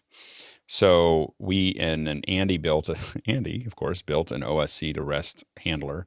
So we can take Isadora and we can do things like we could theoretically change all of the, load LUTs based on who's in for that day, and all the corrections that we know are necessary for that person. And then we can tweak it by hand. And the goal is to expose parts of that out to a color corrector. Eventually, we want to have a colorist for all the shows. And the idea is that you'll have the 5 or 6 things that I think are important for you to have as a colorist, and you'll be able to select any person. You'll be able to select Chris or Bill or Dennis and just tweak their color during mic checks or whatever, and then it goes out. So we can kind of refine that look. So the goal is to kind of push that through. You can push 709 to HDR, as you can see, and I think it actually looks, if you look at the test stream, I'm looking at it on an iPhone, it looks significantly better than it looks in Zoom. Like it is, I think it looks really, really, really good. So I think that we're already, 80, 90% there, where you see the limitations of 8-bit and 709 is where people have more saturated colors, more contrast, those kinds of things start to break up. So, like I've kind of tuned, looking at myself, I have the advantage that I have control of my camera. I have control of the FSHDR. I have control of all those things. And so I've tuned mine pretty close to what I want. I think I might be a little saturated right now, but I've tuned mine, close to what I want I'm cutting my brightness down a lot. As it goes in, like I'm at like 80% of on my gain. On my ATEM, I've clipped it to 0.8, to help kind of even that out a little bit. And so those are the kind of things that I'm kind of figuring out in that realm. So, but I think that a lot of people look really, really good. But again, we see posterization where there's a lot of saturation. We see too much contrast where people fall a little, when they're a little dark, they go way dark.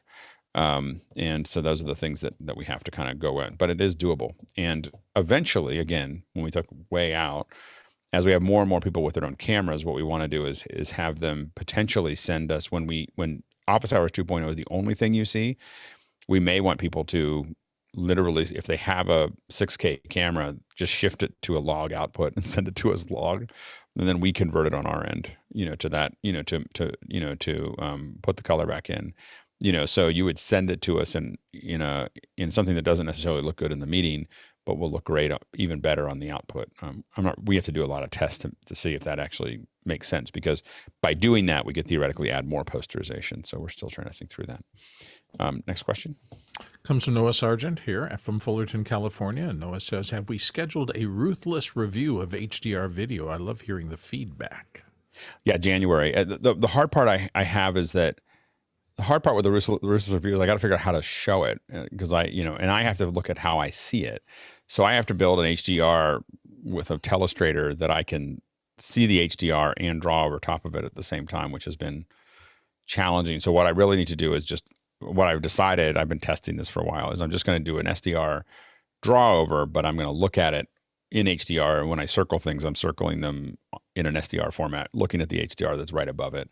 So I kind of have to set up a preview of how that's going to work. And that became, it was like, oh, that'll be simple. Let's just do an HDR review. And then it became, oh, that's not simple. That's like a thing, like this. It was just like, whoa, like I pulled on this little piece of the sweater, and now there's just pieces of sweater everywhere.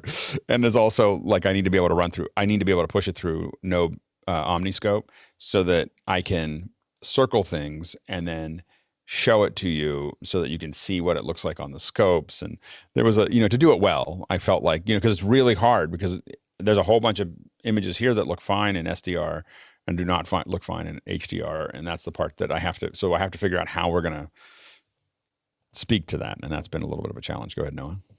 So you're saying you don't want to upgrade your iPad to the latest with HDR? No. That's not the problem, actually. So I have two iPads that are both HDR. I have the newest one and I have the last year's, and both of them will show that. The issue is that I can't in an iPad, I can't draw over the live input. So I can circle it, but I can't draw. What I wanted to be able to do is draw over that. So that's the challenge there. Next, go ahead, Chris. I was going to say that what you did earlier at the beginning of this hour, where you just walked through people, like mentioning Alex's light out the window and the extra chroma in Rupert's corner, those kind of call outs are good because you can now, why don't we, that much I think it's a good idea. I think what I might do is sit in on the mic checks for the next couple weeks. And as someone finishes their mic check, I'll just give them notes. Like, hey, I'm looking at it. Like, as you say, after you finish your mic check, it's like, Chris, you look great. This is, and then boom. Like, just like as part of the mic check. As part of the mic check, just call it out. Because Okay. I can open it up the stream. Man, you look good. Like in HDR. Like just letting you know, Chris, like yours is really just, it snaps. You're a little shiny. But outside of that, it looks really good. But what's funny is that shiny. In SDR, it just looks, it looks okay. Like it looks fine. It looks like a good shot. In HDR, it really pops out, and that's the part we have to kind of. I did take a shower today. Maybe that's what you're saying. I think that was definitely. I actually think it was the haircut myself.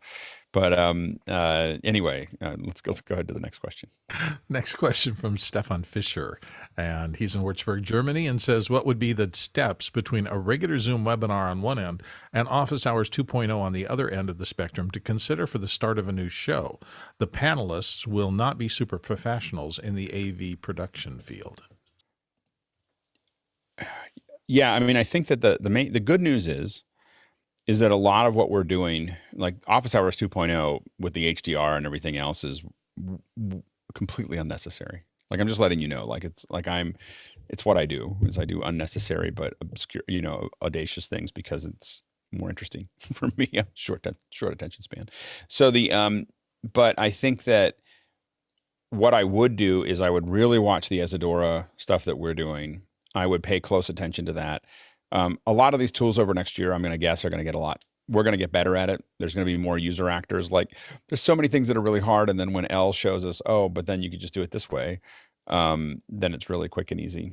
So I think that's another piece of that puzzle. So anyway, so I think that those are some of the things that I would pay attention to.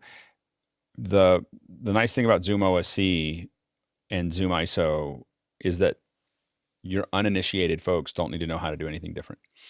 They can simply just jump into a Zoom and start talking to each other, and you're building a show behind it that makes sense. So if you want to go past what webinar does, I think that where you're looking is really Zoom OSC, Zoom ISO with Isadora is the first step, and understanding how you're going to build things that allow you to do those simple cuts between people.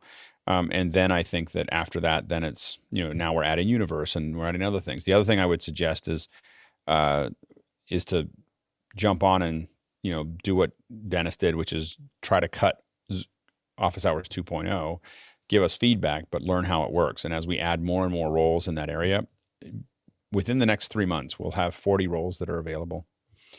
I'm working out all the layouts of it, but it'll be like 40 different things you could do during every show. And I have a feeling that we're going to get to a point where there's 20 or 30 people working on the show at any given day, and it won't be little things. Like some people will be doing research, for the, giving us little feedback of things that we could be talking about. Some people will be doing the Carl presentation, so we can cut to an image that is there. Some people will be, doing a little color. Some people will be cutting. Some people, there's lots of different things that can be done. And so there'll be lots of little roles. And they'll go to automatic when people aren't there, but they'll be available to learn. And I would highly recommend jumping in. I would also highly recommend jumping into Tony's show. I would highly recommend jumping into the Belfast method, working with those teams with the cooking stuff as we keep on expanding it. Get your head around it. That is, don't think that you're going to go and do this, really quickly on the first try. What you want to do is get practice, and you got to get, you don't learn how to fly a plane by taking classes and then going out and flying a plane. You learn how to fly a plane with flight hours. And so you want to look for opportunities to get flight hours. And we are the most forgiving group of people that I know for doing that, which is like, oh, it didn't work. Okay, well, let's figure out how to make it work next time. Let's talk through those things. So I think that I would highly recommend getting involved. Next question. Rupert McRae, Dallas, Texas, here in the panel, says, how will Office Hours 2.0 handle a panelist's Zoom crashing? If a Zoom client crashes or has to be restarted at the remote end during the show, what's the proper reentry and recovery process? We don't know yet. We don't to be flat out. I think that we have to rebuild a couple things. I think that we have to have a check-in, check-out process, that we work on. I think that eventually, like right now we're in webinar, and so you're kind of coming in back on your own. You have to remember that as we go into Office Hours, truly Office Hours 2.0, there's going to be some point where we shift. When we decided this is the feed we're sending everybody, we're not going to use the webinar anymore, which will happen sometime soon, but when we're ready. I'm not going to set a date because I want to make sure that we're really all these things are working. Every time we have a quirk, every time we have a weird quirk that we didn't expect, we're 1 to 2 weeks away from ever thinking about this is going to be the final feed, because I need to know that we're not going to be having it break all the time as we go out to it. So anyway, we have to have probably 2 weeks of seamless events with nothing going wrong and everything going the way we expect it and it looks the way we want it before we go live, just to manage everybody's expectations before we go, okay, now it's time to switch. And it has every feature that we needed for the MVP. So once we do that, then we'll start working out of meetings. And so at that point, when you fall out, someone's going to bring you back into Office Hours. And so you'll come into some in-between space. You'll go into a green room. We'll make sure that you're ready to go. Your name's right. Everything's ready. And then you'll get pushed back into the show if for some reason you crashed. So there's going to be more mechanism that is available than what we have right now. Go ahead, JJ. So one of the great things about crashes is learning opportunities, and we've had lots of different things breaking. And I adore the team who's building this. Andy Carluccio is a superstar. Chris working on the Mukana side, responding to yesterday's.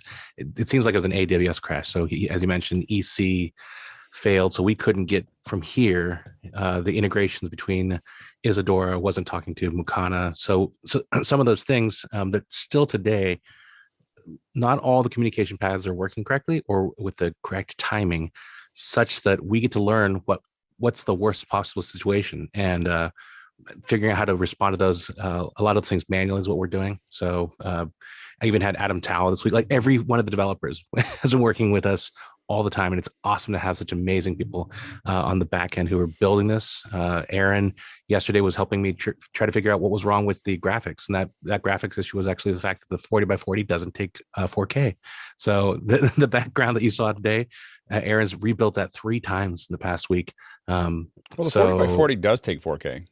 Not so something else is going on. No, yeah, I pulled it out of Path and it worked great. When it was in Path, didn't work. So I don't think they build a 40x40 that doesn't do it. So I've used a 40x40 in 4K, for a show. I'm pretty sure. Yeah. So we'll take a look at that. Yeah. Kevin looked at it. So all the things that we're doing to and to answer the question, what we're trying to do is as we see these things that break, figuring out how to respond to it quickly, developing methods and workflows to respond, to bring people back in. As we've seen even today, we started out with over 20 people. It was great having that many sources to play with, and now it's less than 10. So trying to figure out how to resort the gallery and resort the interface so that we can produce a clean show with the sources we have. It's been awesome.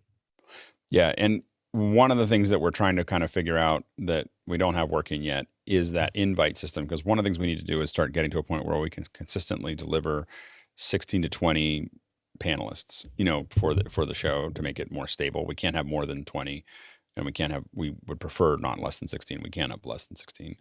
And so I'm working on kind of designing an invite system where invites go out to folks. They have a certain amount of time to respond. If they don't respond, then more invites go out. Like, it just keeps on inviting panelists until we have enough committed for each day that we know we have 20 that have committed, and we hope that at least 12 show up.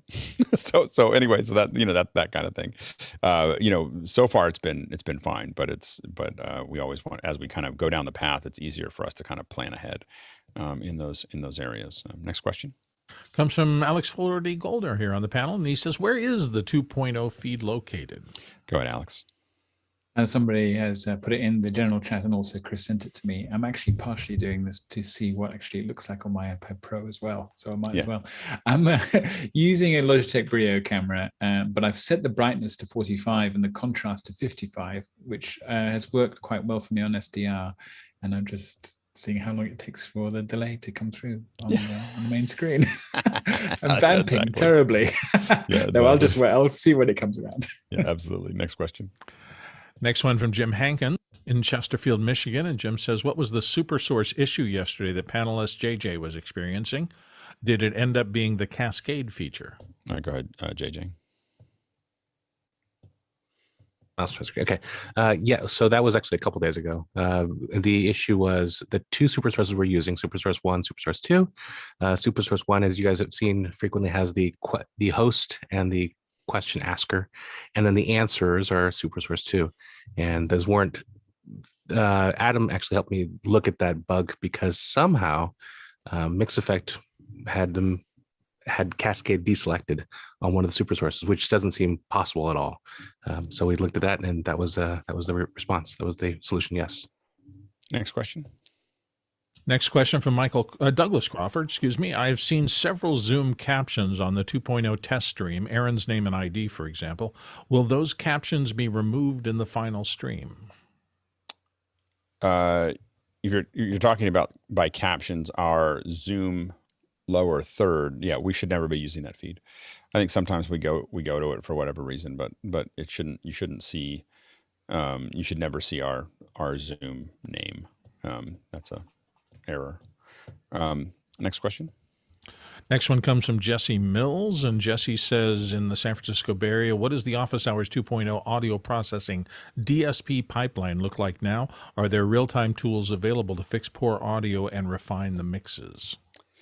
That's the next step. So we don't have that capability right now, but we're working on being able. That's why we want to move to Unity for all the audio, so that we can we have control over every feed, and at that point we can start to tweak how we make that work, and that maybe get more and more complicated. We'll just see how far we want to go. Next question.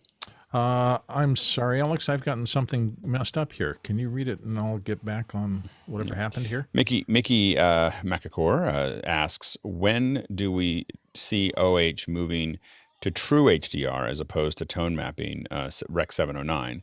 What video transport would be considered for this purpose and budget? So there's not a lot of options right now as a consumer delivery of 10-bit log footage or 10-bit HDR footage.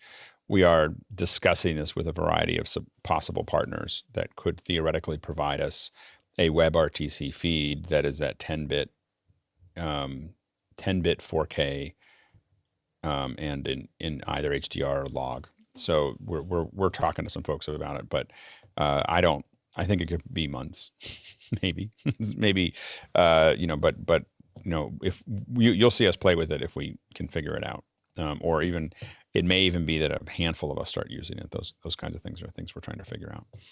I fixed it. Okay, great. Next question. Richard Lavery is up next from Belfast in Northern Ireland here on the panel. Is it worth hosting a lab on setting up the exposure and color in HDR for one panelist as an example for us? It could be. I think the hard part is really that it's different for everybody. So it is, I don't know how much we all learn from all of those things. I think that's the challenge that we see right now is I think for each person we have to fiddle with it. And I think the first step we'll take, and I do think that we need to do that as we get closer. I think the first step we'll take is we'll just go in, and I think that this idea of me giving people notes as we do it makes sense. Like I can tell Alex that like that yellow light needs to be diffused more in Alex's room. Like the rest of it looks amazing. That yellow light is too much. So those are the kind of things, but those little notes will let us iterate from show to show to show. And I would highly recommend panelists make it as often as they can so that we can give them that feedback. But we'll start literally tomorrow. I think it's a great idea. And I think that we'll start playing with that. I'm going to kind of reorganize my schedule so that I'm not doing something else while you guys are doing mic checks. I'll just be here doing the last set of notes for each person, just to let them know how it looks on the in HDR. Now, next question. What will the catalyst be for the 10K viewership? And that's from Noah Sargent in Fullerton. Go ahead. Let's see if Alex wants to. We threw him off. Now he's out there messing with his light. Go ahead, Alex. I think it's about the writing.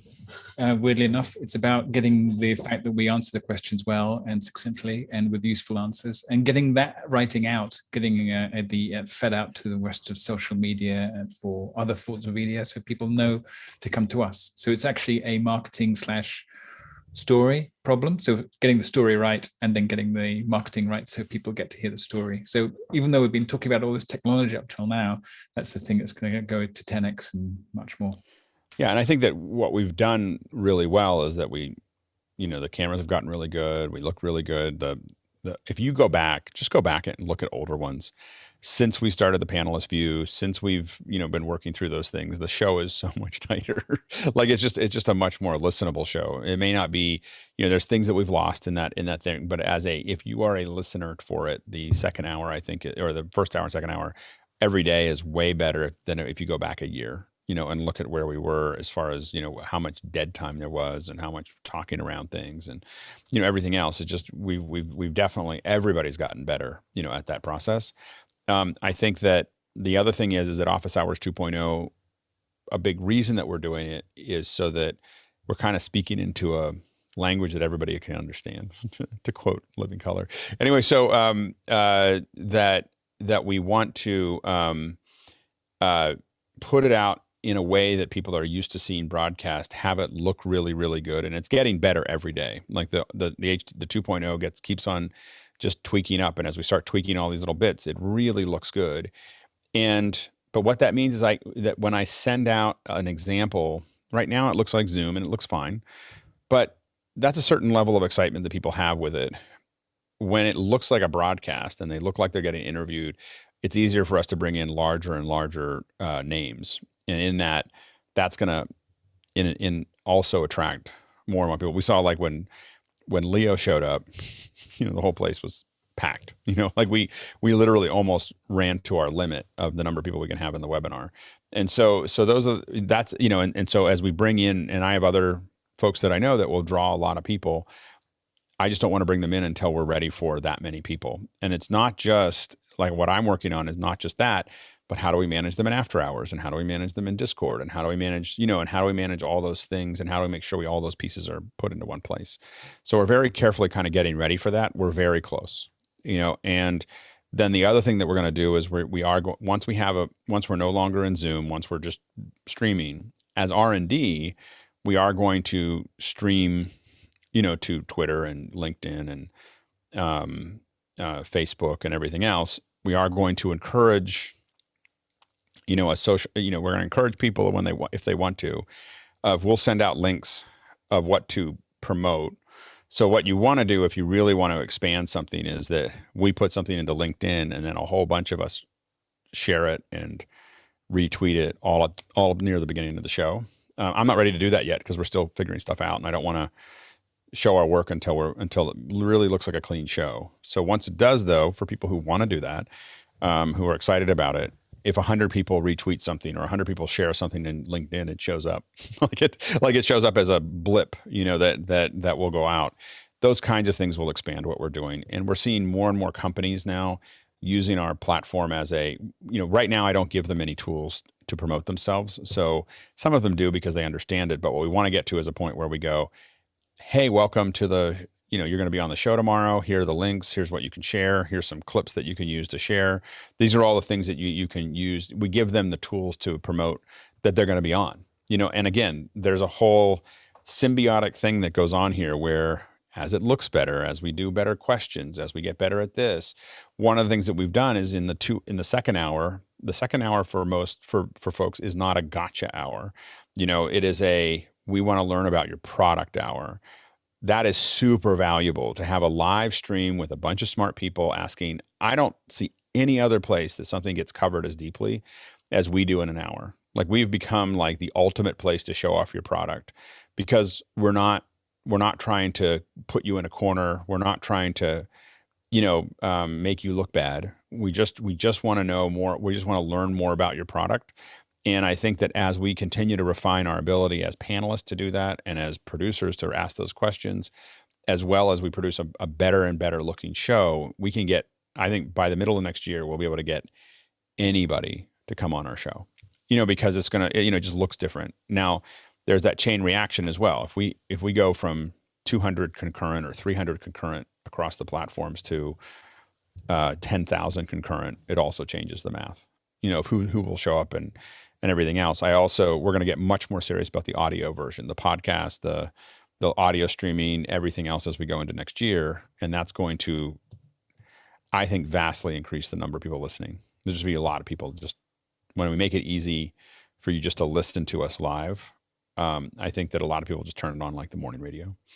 So next question.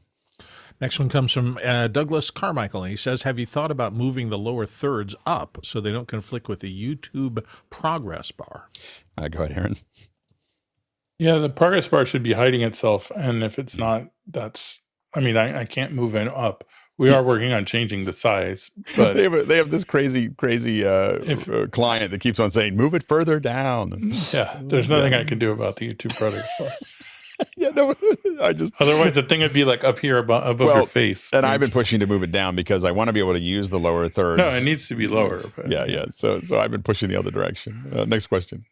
Next one comes in from Douglas Carmichael again, and Douglas this time says, I've done 3 to 4 Belfast, submitted more questions than I can count, and fallen in love with Isadora. The only thing I haven't done is conversations with Tony Mobley because it conflicts with a meeting I attend regularly. Where should I go from here? I think that you should try to do the Tony Mobley one. And also, it's not that these aren't like, with all of these aren't like I did it once that you get the badge. The way to do this is do it all the time. You have to get to a point where it's muscle memory. Doing a live event or working on one of these is not knowing how to do it. It's working on 10 or 20 or 50, of these things. So you want to be thinking about not how do I that I've done this, now I've done this. It's not a check mark. Think about when I've done it, each one of these 20 times, now you're starting to get to a point where you have a real skill set in that area. It also means that the problem is now you've seen other things that could go wrong. Like we see things, JJ gets smarter all the time because there's a new thing that went wrong, and then this broke, and then this broke, and then this broke. And as we keep on adding those things, but each one of those things that we break, we learn more about our pipeline, and so you have to, it's a lot of flight hours, again. And I think that flying is a really good, parallel to what we're doing. And so that you can do ground school and we can talk about all this stuff. You can, do some, do some of the smaller things and play in after hours, but then there's just flight time. And the worst part of flight time is that, if you talk to pilots, a lot of them will say about 500 hours is where most pilots die. Is about 500 hours of flight time. Between 500 and 700 hours is about if you're going to die, that's usually when it's going to happen. Because before that, it's new and you're paying attention. And after that, you really understand it and you also respect it more. There's some point where you feel like, I know this, like I know this and I don't need to follow the checklist anymore and I don't need to do the thing and everything else. And then you end up in a bad situation, and it's because you don't take it as seriously because you think you know more than you do. And that happens in, not at 500 hours, but that happens with motorcycles, and that happens with live streams where everyone's scared and you're paying attention to absolutely everything. And then there's some moment where you think that you got it, and that's when you get caught. And then you have that scar tissue in a live stream that you go, I'm never having that happen again, and then you pay more attention again. so it's, and you don't add all those things at the very end. You can always tell someone who's done a lot of live because they go, let's not add that. Like, let's just take that out. Like I got into it last week. I had a live stream and someone wanted to change something because something wasn't working, and they said, well, can we change it? And I said no, and they were like, why? I was like, because you're adding a piece of hardware 52 minutes before the show. Like can't do that. Like I don't care if it makes the show better. Like I can't add something in at the end of that process. Okay, last question. Rupert McRae, Dallas, Texas. How will guests be handled for Office Hours 2.0's second hours?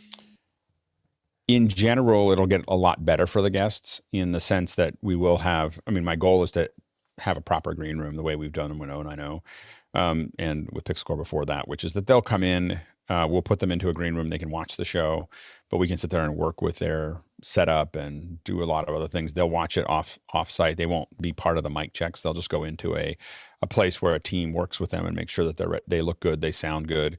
We'll prepare them for that. They'll dump into the then now we're going to take you into the show, and we just move them from one breakout room to another. So I think that that's more likely the way we'll go, and it'll be much more sophisticated and adult than the way we do it now, which is make them do their mic checks in front of everybody, which is not something that I prefer. It's just that we don't have a really good mechanism for it yet. This process will make that mechanism much easier. So anyway, another hour that we've spent discussing it. It's coming along. I just want to thank all the teams. I'm not going to try to do them individually because there's so many people working on this right now, but all the teams have been doing such a great job.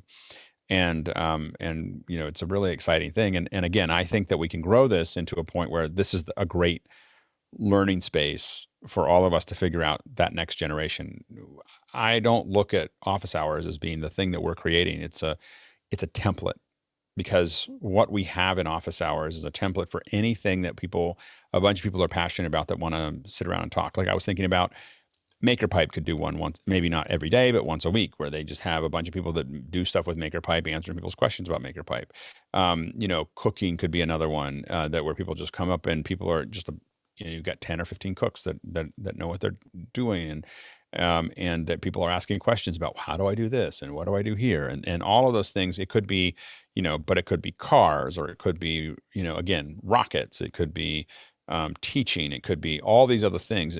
What we're figuring out right now, and we're doing all the hard work as a group, is A, how to make that work, B, how to build those systems, and then C, how to make those systems easy to use.